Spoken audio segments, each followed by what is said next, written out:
Once the line got cut off, he was actually visited by a being of light. He described it as being beautiful.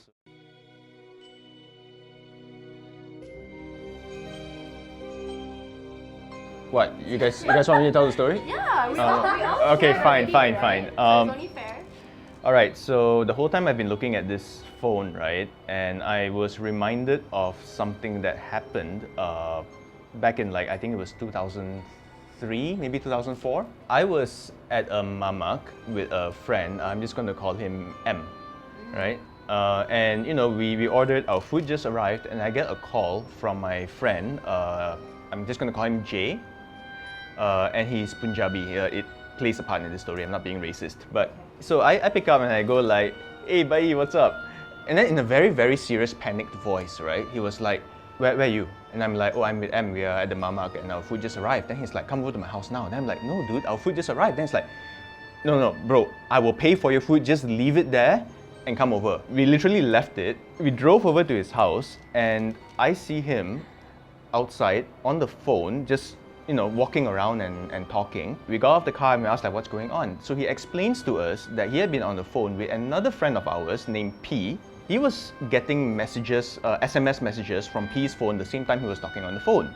And this was like in 2003, 2004 when, these kinds of phones, right? They can only do one function at a time, right? Yeah. Like either you call or you text. Basically, what was happening was that there was something sending out messages from P's phone claiming to be the Archangel Gabriel. It was giving him a whole bunch of warnings, right? And in fact, when we arrived, the text message that came in was, "Leave your earthly brethren out of this does not concern them." Like literally the moment we turned up. There was a street lamp outside his house, and every time we said something to Gabriel, right, the street lamp would turn off and the text message reply would come in, and it was always in relation to what was being asked. There was, actual context. Basically, it was saying that, our friend P would be tested that night, and J was P's brother, and he had to support him throughout this entire thing, and it sent a bunch of messages in a language that we didn't understand at the point of time. It made some references. So eventually,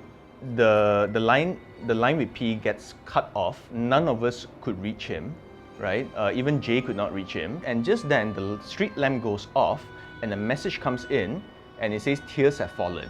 And the moment we read that message, right, it started to rain. We just ran into my car and we decided, okay, you know what, let's go check on P.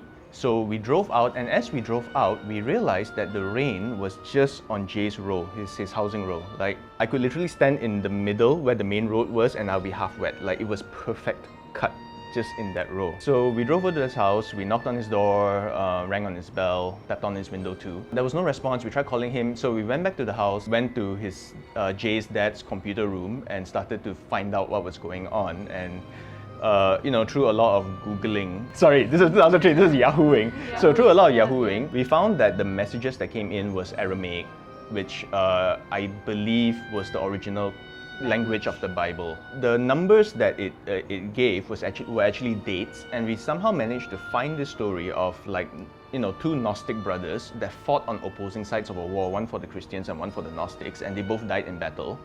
Gabriel kept calling the two of them brothers, and so we didn't know what to do with that information. I mean, we were in college, and we kind of left it at that. We went home. We find out the next day that on P's side, once the line got cut off, he was actually visited by a being of light.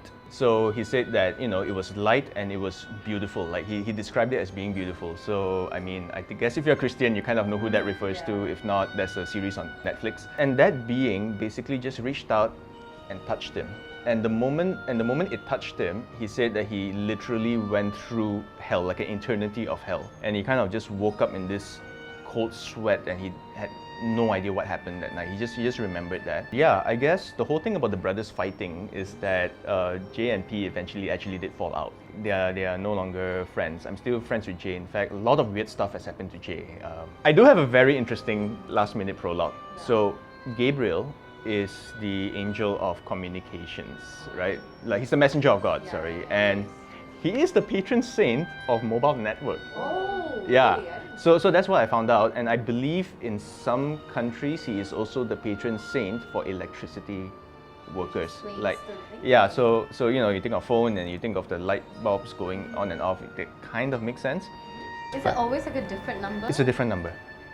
Yeah. An unknown number, or is it just like a So unnamed number? so they're really random numbers, but I remember one actually came from the Vatican. You mentioned the being of light, right? That touched his head and put him through an eternity of hell. I don't know if this makes sense, but in in Christianity, Lucifer is called the light bringer. Yeah. So that's what I was referring to.